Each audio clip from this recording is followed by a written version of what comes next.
आज मिसेज को गाजियाबाद किसी प्रोग्राम में जाना पड़ गया। अभी मेरी उनसे बात नहीं तो वो अभी नहीं वहाँ से फ्री हुई हैं, तो उनके संग के काफ़ी कम से कम 40-50 लेडीज यहाँ हैं। तो मैं आप सभी को धन्यवाद देता हूँ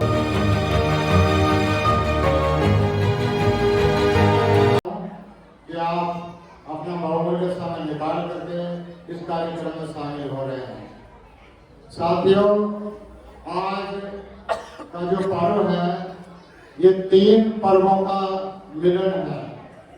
आज ही के दिन संसार के अंदर ऐसा कोई महापुरुष आज तक पैदा नहीं हुआ जिसके जीवन में ये 3 महत्वपूर्ण ऐसी घटनाएं घटी हों, जिनका जन्म, जिनको ज्ञान और महापरिनिर्वाण, ये तीनों ही घटनाएं वैशाख पूर्णिमा के दिन हुई और उन्होंने अपने ज्ञान से पूरे विश्व को प्रभावित किया। आज पूरे विश्व में उनके ज्ञान की चर्चा है। आज पूरे विश्व में लगभग 60-65 देश या कम भी और ज़्यादा भी हो सकते हैं जो उनके बनाए हुए धर्म को अनुसरण कर रहे हैं और बड़े अच्छे तरीके से वो अपना जीवन यापन वहाँ की सरकारें चल रही हैं। साथियों, बाबा भगवान तथागत बुद्ध ने जो धर्म हम लोगों को दिया, हम ऊपर से ज़्यादातर हमारे समाज की यही हालत है कि हम ऊपर से तो जय भीम नमक उठाए कर लेंगे, लेकिन जहाँ तक उनके दिए हुए धर्म को आचरण में उतारने वाली बात आती है, हम वहाँ कम से कम 80-90% लोग पीछे हट जाते हैं। हम सोच, क्योंकि इस देश के अंदर जो ब्राह्मणी धर्म है, उस धर्म के अनुसार उन्होंने इतना बड़ा डर हम लोगों के पैदा कर दिया है कि अगर हम उससे विमुख हो जाएंगे, हम उस धर्म की बातें नहीं मानेंगे, तो हमारा नुकसान हो सकता है। मैं सभी साथियों से दिल खोल करके बता देना चाहता हूँ कि जब तक आप उस डर के बीच में जियोगे, उस डर को महत्वता देते रहोगे, वो डर आप लोगों के अंदर से नहीं निकलेगा, वो डर बरकरार रहेगा और आप उसी कीचड़ में फंसे रहोगे। और जो बाबा साहब भगवान बुद्ध के अनुसार जो एक धर्म, जो एक सर्वश्रेष्ठ धर्म दुनिया का हम लोगों को एक गिफ्ट देके गए, हम उससे वंचित रह जाएंगे।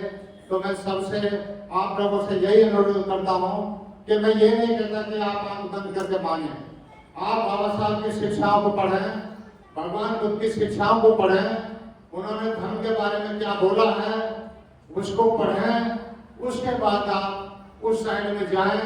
आंख बंद करके आप किसी चीज को मत मानिए, क्योंकि ये तथागत ने भी कहा है कि आप किसी भी स्टेटमेंट को या किसी भी वाक्य को या किसी भी कोई ऐसी चीज, महत्वपूर्ण चीज को इसलिए मत मानो कि मैं कह रहा हूँ।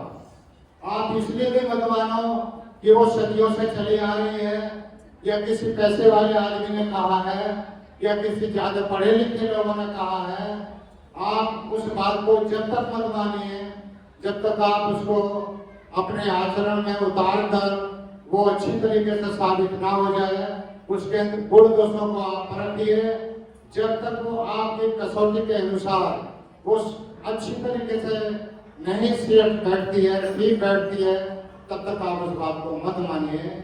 लेकिन मैं समझता हूँ आजादी के 70-75 साल हो गए, अभी तक हम भगवान बुद्ध और बाबा साहब की शिक्षाओं के बारे में ना कोई पढ़ पाए हैं, ना हम उनके बारे में कुछ सोच पाए हैं। बस ये है, दिवाली आई, दिवाली मना ली, होली आई, होली मना ली, भैया दूज आई, भैया दूज मना ली, करवा चौथ आई, करवा चौथ मना ली। लेकिन मैं आप सभी लोगों से ये पूछना चाहता हूँ कि जो उन त्योहारों में, उन पर्वों में जो भी गुण दोष हैं, जो भी अच्छाई बुराई है, क्या आप लोगों से प्रभावित हुए हैं या नहीं हुए हैं? क्या आपका खर्चा कम हुआ है, आपका खर्चा बढ़ता है? तो हमें इन चीजों के ऊपर विचार करना चाहिए। साथियों, भगवान बुद्ध का प्रभाव हमारे देश में काफी लोगों के ऊपर इतना पड़ा। हम लोग आज के डेट में जो पढ़े लिखे लोग हैं, हम पैसे को बचाते हैं, प्रॉपर्टी इकट्ठी करते हैं, हम सोचते हैं कि हमारे बच्चे हमारे बाद में उसका उपयोग करेंगे। अरे वो बच्चों की ड्यूटी है, बच्चों को भी कुछ करने दीजिए, उनको भी कुछ इंडिपेंडेंट होने दीजिए। अगर आपने अपने बच्चे लायक बना दिए फिर आपको ज्यादा जोड़ने की कोई जरूरत ही नहीं है, वो अपने आप कर लेंगे उस काम को। लेकिन हम धर्म के नाम पर काम जाने से बचते रहते हैं। हम सोचते हैं कि हमारे दो बेटे हैं, एक बेटे की कोठी बना ली, दूसरे के लिए हम सोचेंगे, उसका कोई फायदा नहीं है। आपने 60 साल तक नौकरी की, नौकरी करने के बाद नौकरी करने के दौरान आप बचाते रहे, कंजूसपना दिखाते रहे, नौकरी के बाद में आपको बल्कि में पैसा मिला, उसके लिए फिर आपने बच्चों के लिए जमीन खरीदी, कोई फायदा नहीं। अरे आपका अपना जीवन है, उसके बारे में भी सोचिए। आपने बाबा साहब का फायदा उठाया, उनके विचारों का फायदा उठाया, उस पैसे में से कम कुछ दान धर्म के लिए जरूर दे दीजिए। तो साथियों,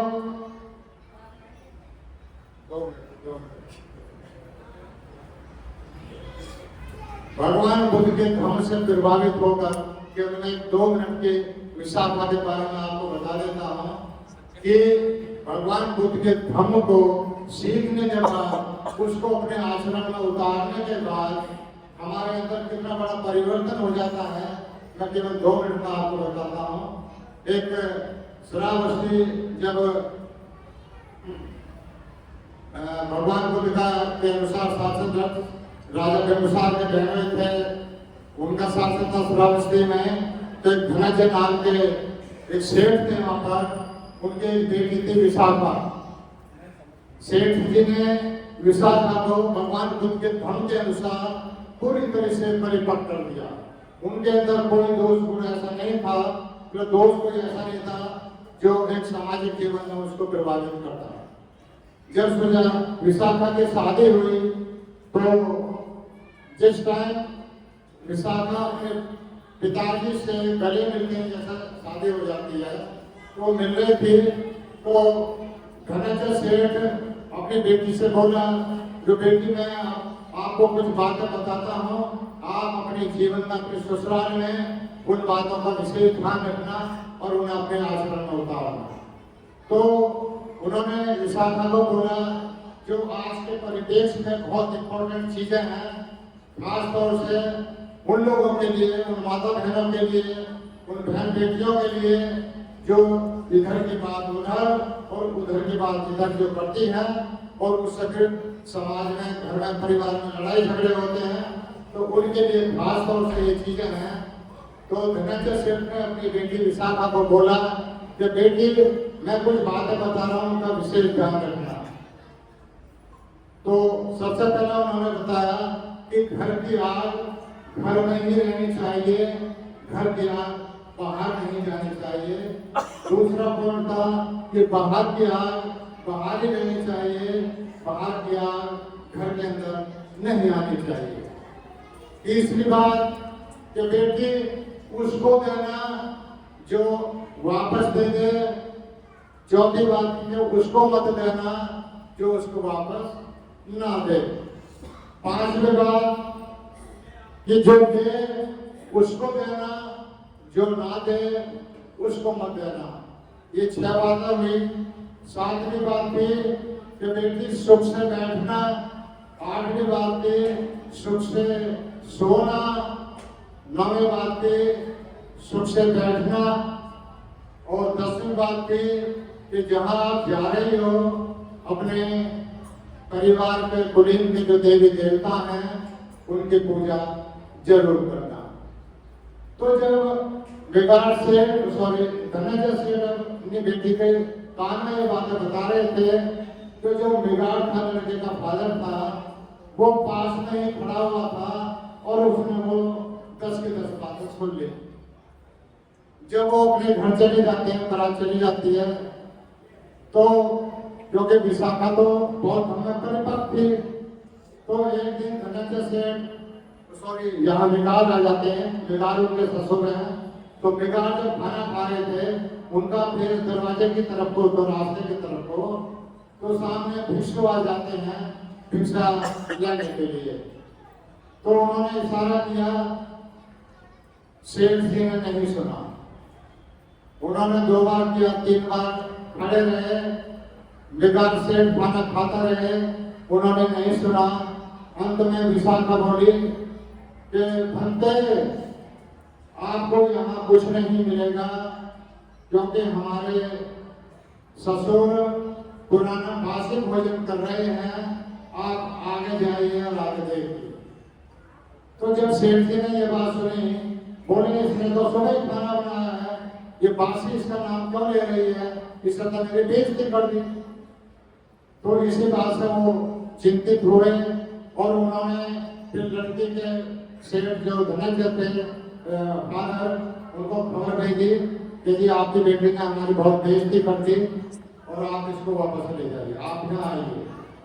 तो जैसा आज के डेट में जब किसी लड़का लड़की की शादी की बातें होती हैं, तो आप जो आज के कुछ लोगों को तो मैं नहीं कह सकता, लेकिन जो हमारी उम्र के लोग हैं वो पंचों के बीच में बातें रखते थे। वो पंच पूछते थे कि जी रिश्ता कहाँ से आया है, क्या बात है।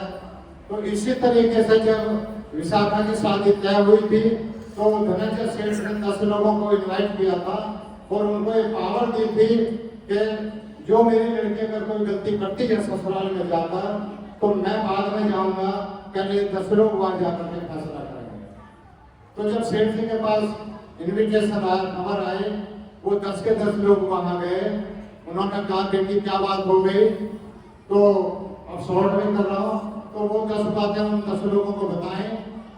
फिर उन 10 बातों का विशाखा से मतलब पूछा गया और जब उसने सटीक आंसर दिया, तो वो 10 जो पंच आए थे लड़की वालों की तरफ से, तो उन्होंने बोला सेठ जी इसमें गलत क्या है, हमारी बेटी ने जो आपको जवाब दिया, उसकी बातें बताई, उन्होंने जवाब दिया है, इसमें गलत क्या है, ये तो बिल्कुल सही है। तो उनकी बातों से, विशाखा की बातों से वो बिगाड़ सेठ इतना प्रभावित हुआ, जो उस टाइम का अरबपति आदमी था, बहुत अथाह संपत्ति थी उसके पास।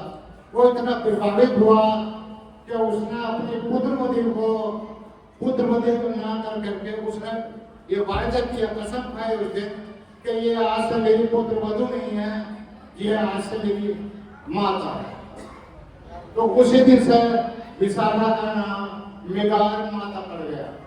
तो साथियों, मेरा कहने का मतलब यह है कि बुद्ध धर्म में जब हम सीखेंगे, हम उसको अपने आचरण में उतारेंगे, तो मैं गारंटी के साथ कह सकता हूँ कि हमारे अंदर जो बुराइयां हैं वे सारी खत्म हो जाएंगी और आपका आचरण बिल्कुल विशुद्ध हो जाएगा, शुद्ध हो जाएगा। तो इसी के साथ अंत में मैं भगवान बुद्ध की कृपावन इस पर्व पर मैं आप सभी को शुभकामनाएं देता हूँ। आपके जीवन में भगवान बुद्ध का धम्म सुख शांति पैदा करे, आप सब सुखी रहें। इसी के साथ जय भीम, नमो बुद्धाय, जय संविधान। हमारे चैनल लाइक, शेयर, सब्सक्राइब देखना मत भूलिएगा। जय भीम, जय भारत, जय संविधान, नमो बुद्धाय। धन्यवाद। चैनल आर्थिक समस्या से गुजर रहा है। अगर आप बहुजन समाज में बाबा साहेब आम्बेडकर और तथागत बुद्ध की विचारधारा को अधिक से अधिक लोगों तक पहुंचाना चाहते हैं, तो हमें आर्थिक सहयोग प्रदान करें, ताकि हम अपने चैनल के माध्यम से देश विदेश में समता, बंधुता, एकता और संवैधानिक अधिकारों को ज्यादा से ज्यादा लोगों तक पहुंचा सकें।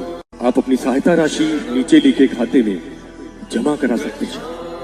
खाता धारक गौतम रत्ना, खाता संख्या 3169576865 IFSC कोड SBIN 0060336, बैंक भारतीय स्टेट बैंक। आप हमारे बैंक खाते का विवरण स्क्रीन पर भी देख सकते हैं। जय भीम, जय भीम। मैं गौतम रत्ना, गौतम फिल्म्स प्रोडक्शन में आपका स्वागत करता हूं। आप हमारे प्रोडक्शन हाउस के अंदर अपना कैरियर बना सकते हैं as a film director, as a producer and actor and actress and editor and cinematographer also. अगर आपको फिल्म से रिलेटेड कुछ भी प्रोजेक्ट आपको बनवाना है, तो हमारे पास में पूरा सेटअप है, जिसमें फिल्म कैमरा है, शूटिंग लाइट्स है, और एडिटिंग है, सारा A to Z एक ही जगह पर आपको हमारे यहाँ पर मिल जाएगा। तो दोस्तों आप हमें कांटेक्ट कर सकते हैं हमारे नंबर्स पर 9810085714।